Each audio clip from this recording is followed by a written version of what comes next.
Hello guys, welcome to my vlog. तो इस vlog की हम शुरुआत करेंगे सबसे पहले एनालिसिस से। आज का दिन किस तरीके से हमारा जाता है वो सब मैं इस व्लॉग के अंदर आपको दिखाने वाला हूँ। आज मंडे है, आज नया दिन है और आज ट्रम्प की एक बहुत बड़ी न्यूज़ भी है, वॉर की न्यूज़ है कि सीज़ फायर हो चुका है। तो उस हिसाब से आज मार्केट काफ़ी मुझे लगता है कि बुलिश होने वाला है। तो देखते हैं कि किस तरीके से आज हम एनालिसिस करते हैं। अभी सुबह 7 बज रहे हैं। देखो, न्यूज़ ज़रूर है मार्केट के अंदर, पॉजिटिव न्यूज़ है, लेकिन हम जो एनालिसिस करेंगे अगर हम उस न्यूज़ के बेसिस पे करने लग जाएँ तो वो गलती हो जाएगी। हमें एज़ इट इज़ प्लान को फ़ॉलो करना है, मार्केट के स्ट्रक्चर को फ़ॉलो करना है, ठीक है? अगर मान लो आप एनालिसिस करने बैठते हो और आपको पता है कि मार्केट सिर्फ बुलिश मोमेंटम दिखा रहा है या मार्केट सिर्फ आज अपसाइड ही जाने वाला है, तो एट द एंड आपके अंदर सबकॉन्शियसली आप क्या करोगे? आप सिर्फ एनालिसिस को अपसाइड की तरफ बनाने लग जाओगे। तो मार्केट में ऐसा नहीं होता है। आपको मार्केट को एज़ इट इज़ फ़ॉलो करना है। ज़रूरी नहीं है कि मार्केट एज़ इट इज़ वैसे ही एक्ट करेगा जैसे आप एनालिसिस करते हो। तो अगर आप सबकॉन्शियसली इस तरीके की एनालिसिस कर दोगे, ये पता होते हुए, जैसे आज मुझे पता है कि हाँ, मार्केट में एक पॉजिटिव न्यूज़ है, तो मार्केट ऊपर जा सकता है। तो ज़रूरी नहीं है कि मार्केट में अगर मैं ऊपर की एनालिसिस कर रहा हूँ, अपसाइड की एनालिसिस कर रहा हूँ, तो मार्केट वहाँ से और अपसाइड ऊपर चला जाएगा। तो इस तरीके से आपको इन्फ्लुएंस बिल्कुल नहीं होना है। आपको एज़ इट इज़ मार्केट के स्ट्रक्चर के बेसिस पे जो प्राइस एक्शन आपको दिखा रहा है, उस बेसिस पे आपको अपनी एनालिसिस करनी है हमेशा। तो चलो, सबसे पहले हम 1 घंटे के टाइम फ्रेम पर मार्केट को देखते हैं। जैसा कि मैंने आपको पहले भी बताया था कि मार्केट इस ट्रेंड लाइन को बहुत अच्छे से फॉलो कर रहा था। ये हमारी एक बेयरिश ट्रेंड लाइन है जो मार्केट इसको फॉलो कर रहा है। तो यहाँ पे लिखेंगे बेयरिश ट्रेंड लाइन, जिसको मार्केट अभी फॉलो कर रहा है। तो ध्यान से समझना कि किस तरीके से आज हम अपनी एनालिसिस को देखेंगे। ठीक है? अगर आप इसको फिर 30 मिनट के टाइम फ्रेम पर लाएँगे, तो 30 मिनट के टाइम फ्रेम पर हमें क्या दिखता है यहाँ पे? 30 मिनट के टाइम फ्रेम पर हमें मार्केट का एक ब्रेकआउट दिखा था। इस ट्रेंड लाइन का ब्रेकआउट हमें यहाँ पे शो हुआ था। अब उसके बाद क्या हुआ, मार्केट ने फिर से अपना एक स्ट्रक्चर को यहाँ पे क्रिएट कर दिया। तो अब आज क्या है, आज एक स्पेशल दिन है क्योंकि मार्केट में एक न्यूज़ है जिसके कारण मेरे को ऐसा लगता है मार्केट क्या कर सकता है अगर मैं इसको वापस से 1 घंटे के टाइम फ्रेम पर लाऊँ। देखो, मार्केट हमारा यहाँ से आज इसको ब्रेकआउट तो देखो करने वाला ही है, क्योंकि एज़ पर अगर मैं अभी गिफ्ट निफ्टी को देखूँ, तो 1% दिखा रहा है ऊपर। तो मुझे लगता है यहाँ से मार्केट ऊपर जा सकता है आज, ठीक है? अब देखो, मार्केट अगर ऊपर खुल रहा है, मान लो मार्केट में 1% का गैप अप आता है, लगभग वो आएगा 23,800 के पास, ठीक है? 23,800 के पास अगर आएगा तो मतलब ये जो लेवल है, इस लेवल के पास मार्केट खुलने की कोशिश करेगा आज। हो सकता है मे बी ऊपर भी खुल जाए, ऐसा कुछ वो नहीं है, क्योंकि मुझे नहीं लगता कि मार्केट यहाँ पर इससे नीचे खुलेगा, ऊपर भी खुल सकता है यहाँ से। ठीक है? तो मार्केट अगर इन लेवल्स पे खुल रहा है, तो यहाँ से ना 2 चांस बन सकते हैं। देखो, यहाँ पे अगर मार्केट सस्टेन करेगा, ठीक है? तो मार्केट हमारे नेक्स्ट रेजिस्टेंस के लिए चला जाएगा। ठीक है? ये ऊपर देखो लेवल सब ओपन है पहले से ही, ठीक है? इसी तरीके से मार्केट चलता है। अब ये जो हमारे लेवल्स हैं, मार्केट इसमें कैसे रिएक्ट कर सकता है, कैसे ये जाएगा, वो मैं आपको एक्सप्लेन करता हूँ कि कैसे ये जा सकता है देखो, ठीक है? तो अगर हम इस चीज़ को देखें, यहाँ पे आप मुझे एक बार एनालिसिस बनाने दीजिए।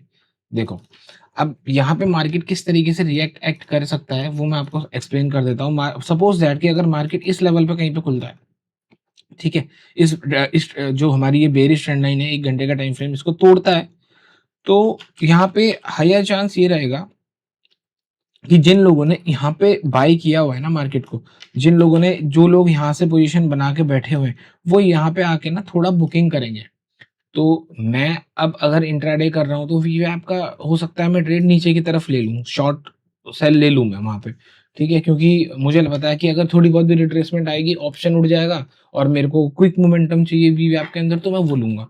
लेकिन मैं आपको ओवरऑल अगर यहाँ पे ये चीज़ समझाऊँ, तो देखो, मान लो मार्केट यहाँ पे जाता है, ओपन होता है, तो मार्केट में भी थोड़ा रिट्रेसमेंट कर सकता है, उसके बाद मार्केट इस लेवल पे जाएगा। सेम इस तरीके से मार्केट अपनी फॉर्मेशन को क्रिएट करता है। क्या मार्केट डायरेक्टली जा सकता है? यस, अगर मार्केट यहाँ पे सस्टेन करता है या इस लेवल पे सस्टेन करता है, मार्केट अच्छी कैंडल दिखाता है, ऑब्वियसली मार्केट डायरेक्टली भी ऊपर जा सकता है। ठीक है, ये पॉसिबिलिटी है यहाँ पे।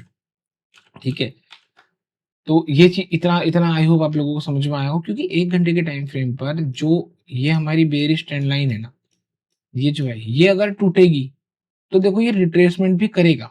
मुझे ऐसा लगता है, पर्सनली मुझे ऐसा लगता है, वो करे ना करे वो एक अलग बात है, लेकिन यहाँ पे जो मैं एनालिसिस करने की कोशिश कर रहा हूँ वो तो यही मुझे बता रही है कि यस, कि यहाँ पे अगर हमारी ट्रेंड लाइन ब्रेकआउट होती है तो थोड़ा बहुत मार्केट नीचे आ सकता है और वहां से अपने कंटिन्यू करेगा ट्रेंड, क्योंकि मार्केट का स्ट्रक्चर ही इस तरीके से होता है कि मार्केट ऐसे चलता है। ठीक है, तो आई होप अभी तक ये चीज आपको समझ में आ रही होगी। तो ऐसे मैं भी इसको कंसिडर कर रहा हूँ कि हाँ ये इस तरीके से चल सकता है। ठीक है, अब अच्छा, अगर मान लो कोई मान लो मार्केट नीचे आ जाता है, तो क्या मतलब अभी क्या सिचुएशन हो सकती है कि अगर हम एक मार्केट को सेल साइड देखें। देखो, मार्केट अगर ज़्यादा ओपन ऊपर होता है, गैप अप ज़्यादा होता है, मतलब इस लेवल के भी ऊपर गैप अप हो जाता है, तो मार्केट देखो थोड़ा बहुत रिट्रेसमेंट तो करेगा ही करेगा। मैं यहाँ से शॉर्ट करने की कोशिश करूँगा मार्केट को। ठीक है, अब जो बाय करने का जो मुझे लगता है कि मुझे एक मोमेंटम बन सकता है मार्केट के अंदर, वो यही है कि हम एक रिट्रेसमेंट का पहले वेट करें और उसके बाद मार्केट को कहीं न कहीं बाय करने की कोशिश करें। ठीक है? वो आप अपने हिसाब से देख सकते हैं कि किस तरीके से बाय करना है। मैं तो अपना एक पर्सपेक्टिव यहाँ पे दिखा रहा हूँ आपको कि इस तरीके से मुझे लगता है ऐसा, कि ऐसा मार्केट यहाँ पे कर सकता है।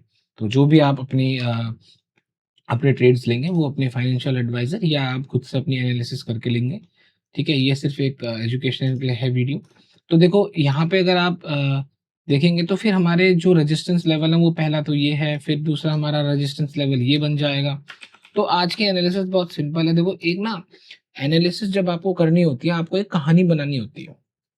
ठीक है? आपको उस कहानी के अंदर स चीज़ों को एडजस्ट करना पड़ता है। जैसे कि आपने शुरुआत से देखा होगा, शुरुआत से आपने ये चीज़ देखी होगी, तो सबसे पहले मैं पहले इनको हटा देता हूँ, सो दैट कि मैं आपको ढंग से समझा पाऊँ। ठीक है?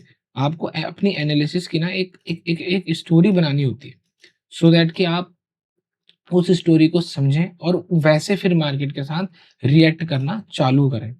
ठीक है? देखो, मार्केट ने सबसे पहले मैंने आपको क्या बताया कि 1 घंटे के टाइम फ्रेम पर मार्केट इस ट्रेंड लाइन को सपोर्ट कर रहा है।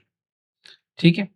तो जब ये सपोर्ट कर रहा है तो मार्केट नीचे आएगा ऑब्वियसली। अब मार्केट का जो स्ट्रक्चर है वो किस तरीके से काम करता है, इस तरीके से काम करता है। अब होता क्या है, यहाँ पे लगता है हाई, यहाँ पे लगता है लोअर हाई, फिर लगता है lower high again.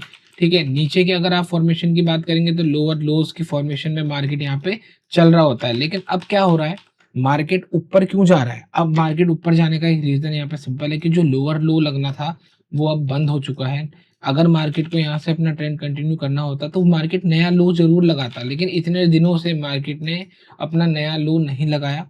Finally market ने यहाँ पे एक ब्रेकआउट दिया अच्छी कैंडल से। देखो, रेजिस्टेंस का जो कैंडल है वो 1 घंटे के टाइम फ्रेम पे कितनी पावरफुल कैंडल है। तो आज हो सकता है मार्केट इसके ऊपर निकल जाए और मार्केट अपनी मूवमेंट को आगे फॉरवर्ड करे। तो इस तरीके की आपको एनालिसिस करनी पड़ती है, सो दैट कि अ, और ऐसी एनालिसिस को देखो, आपकी जो सबसे बेस्ट एनालिसिस होगी ना, वो ये होगी कि आपको ना एक स्टोरी की तरह वो दिखेगी कि हाँ, अब मार्केट ने ऐसा किया है, अब मार्केट ने ऐसा किया है। तो उस तरीके से अगर आप रोज़ रैंडम एनालिसिस करेंगे तो वो आपको ज़्यादा बेनिफिट नहीं देगी, क्योंकि वो फिर रैंडम रिजल्ट्स लेके आएगी।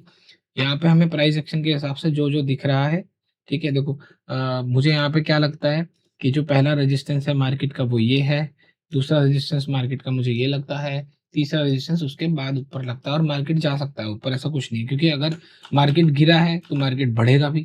ठीक है? एक बार हम इसको पूरा 1 दिन के टाइम फ्रेम पर देख लेते हैं।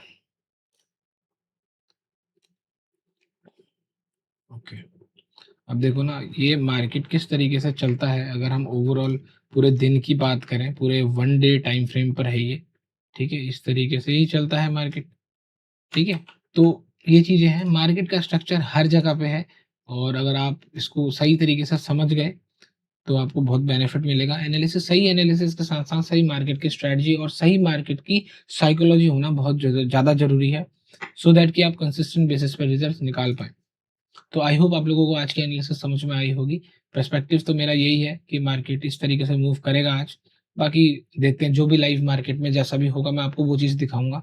तो मार्केट मेरे इस रेजिस्टेंस ज़ोन से ऊपर ओपन हुआ है, तो अगर यहाँ पे सस्टेन करता है और फ्यूचर के चार्ट में यहाँ पे हमारा एक वी-वैप का ब्रेकआउट मिलता है, तो मैं अपनी एंट्री यहाँ पे आज बनाने वाला हूँ कॉल साइड। क्योंकि अगर आप यहाँ पे देखेंगे तो हमारा नेक्स्ट रेजिस्टेंस लेवल ऊपर है, जैसा कि हमने एनालिसिस में देखा था। तो फाइनली मैंने अपनी वी-वैप की एंट्री, तो जो मैंने यहाँ पे ट्रेड ले लिया है, मेरे को ये लगता है कि मार्केट इस तरीके से ऊपर चला जाना चाहिए हमारे रेजिस्टेंस ज़ोन को, नेक्स्ट रेजिस्टेंस ज़ोन के लिए। तो इसी के लिए मैंने यहाँ पे अपनी वीवैप में एंट्री कॉल साइड बनाई हुई है। तो अभी मार्केट थोड़ा नीचे आ चुका है, लेकिन मुझे लगता है यहाँ से मार्केट रिट्रेसमेंट करके ऊपर ही जाएगा। तो काफ़ी तेज़ी से हमारे स्टॉप लॉस की तरफ अब बढ़ रहा है। लेट्स सी, देखते हैं कि यहाँ से रिकवरी आती है या स्टॉप लॉस हिट हो जाता है। तो वापस से हमारा ये ट्रेड कॉस्ट टू कॉस्ट में आ चुका है। तो यहाँ पे अगर आप देखेंगे तो ऑप्शन काफ़ी तेज़ी से नीचे गिर रहा है। तो ये काफ़ी तेज़ी से हमारा ट्रेड नीचे आ चुका था और स्टॉप लॉस से थोड़ा सा ही बचा हमारा ट्रेड अभी ये। लेट्स सी, देखते हैं यहाँ से रिकवरी मार्केट दिखाता है या नहीं। तो थोड़ी बहुत रिकवरी मार्केट दिखा रहा है, तो अराउंड ये हमारे कॉस्ट टू कॉस्ट में आ रहा है। तो हमारा ट्रेड कॉस्ट टू कॉस्ट में आ चुका है। तो आपको होल्ड भी इसी तरीके से करना पड़ता है। आप चाहे कितनी भी अच्छी एनालिसिस क्यों ना कर लो, तो मार्केट में अगर आपको कंसिस्टेंट रिजल्ट चाहिए तो आपको होल्ड करने की एबिलिटी आनी चाहिए, स्किल आनी चाहिए। बिल्कुल स्टॉप लॉस के पास चला गया था, लेकिन मैंने होल्ड किया और अब ये थोड़ा बहुत रिकवरी हो चुकी है। तो धीरे धीरे अब हमारे ये टारगेट की तरफ बढ़ रहा है। तो आज हमने वीवैप स्ट्रेटजी और अपने प्राइस एक्शन के ट्रेड से बनाए हैं 31,000 रुपीज। ओके गाइस, तो मार्केट की क्लोजिंग हो चुकी है। तो जैसे कि मैं आप लोगों को बता रहा था कि मार्केट ने आज क्या किया है, मैं आपको फिर से एक बार एक्सप्लेन कर देता हूँ। ओके, देखो, शुरुआत से समझ लेते हैं कि क्या हुआ है। देखो, जैसा कि मैं आपको पहले ही बोल रहा था कि मार्केट इस ट्रेंड लाइन के ऊपर निकल सकता है। ठीक है, अब वो निकलेगा, लेकिन आज मैंने बाई किया। ठीक है, अब वो बाय कैसे किया वो भी मैं आपको एक्सप्लेन करूँगा। सबसे पहले मैं इसको 1 घंटे के टाइम फ्रेम पर दिखाता हूँ आपको। अब देखो, 1 घंटे के टाइम फ्रेम पर यहाँ पर मुझे क्या दिखता है, ये एक रेजिस्टेंस है। ठीक है, इससे थोड़ा-सा नीचे करेंगे, ये है। ठीक है, इस लेवल के ऊपर निकला वो मार्केट आज हमारा, और एक इम्पोर्टेंट लेवल ये है जो मैं आपको सुबह बता रहा था। ठीक है, और उसके बाद फर्दर जो हमारे रेजिस्टेंस ज़ोन है वो ये हैं दोनों। ठीक है, तो मार्केट यहाँ तक जा सकता है, एक उम्मीद लग रही है। बाकी market can do anything any time. तो अब देखो यहाँ पे आज हुआ क्या सुबह। तो मार्केट ने 5 मिनट के टाइम फ्रेम पर 5 मिनट के टाइम फ्रेम पर मार्केट ने क्या करा, इस रेजिस्टेंस जोन के ऊपर निकला और सस्टेन किया। ठीक है, अब ऑब्वियसली सी बात है, जब एक रेजिस्टेंस का ब्रेकआउट होता है तो वो हमारा क्या बनता है, वो सपोर्ट लेवल बन जाता है। तो सेम वे में मैंने इस कैंडल पे आज बाय किया था। ठीक है, इस तरीके का और टारगेट था मेरा कुछ, तो वो मैंने आज यहाँ पे अपनी वीवैप स्ट्रेटजी को यूज़ किया और ट्रेड किया। काफ़ी सिंपल ट्रेड था आज का वैसे। ठीक है, अब देखो इसमें हम क्या एक्स्ट्रा ऐड ऑन कर सकते हैं। अब अगर मैं इसको समझूँ, तो देखो पहले ये रेजिस्टेंस ज़ोन को हटा देते हैं। ठीक है, इस सबको हटा देते हैं अभी, क्योंकि अब 3:30 बज गए हैं, अब मार्केट कल खुलेगा। तो 30 मिनट के टाइम फ्रेम पर देखते हैं। तो अब देखो, अभी मार्केट ना हमें क्या यहाँ पे शो कर रहा है। ठीक है, थोड़ा कल कल के लिए और आज का पूरा जो पर्सपेक्टिव हुआ है मार्केट का वो क्या है वो देख लेते हैं। देखो, मार्केट को एज़ इट इज़ अगर हम अभी यहाँ पे देखें तो मार्केट इस रेजिस्टेंस ज़ोन से रिजेक्ट कर गया है। ठीक है, मुझे देखो सुबह यहाँ पे मुझे लगा था कि मार्केट हमारा इस लेवल से ऊपर सस्टेन कर जाएगा, इसलिए मैंने बाय भी किया था। ओके, वो तो एक छोटे टाइम फ्रेम पर मेरा टारगेट आ गया तो मैं वहाँ पे निकल गया। ठीक है, लेकिन मुझे ये भी लगता था कि मार्केट यहाँ से पूरा दिन मार्केट इस लेवल के ऊपर रहेगा, तो इसको हम और अभी बुलिश कंसिडर कर सकते थे। लेकिन मार्केट ने अभी क्या करा है, 5 मिनट का अगर टाइम फ्रेम देखेंगे तो मार्केट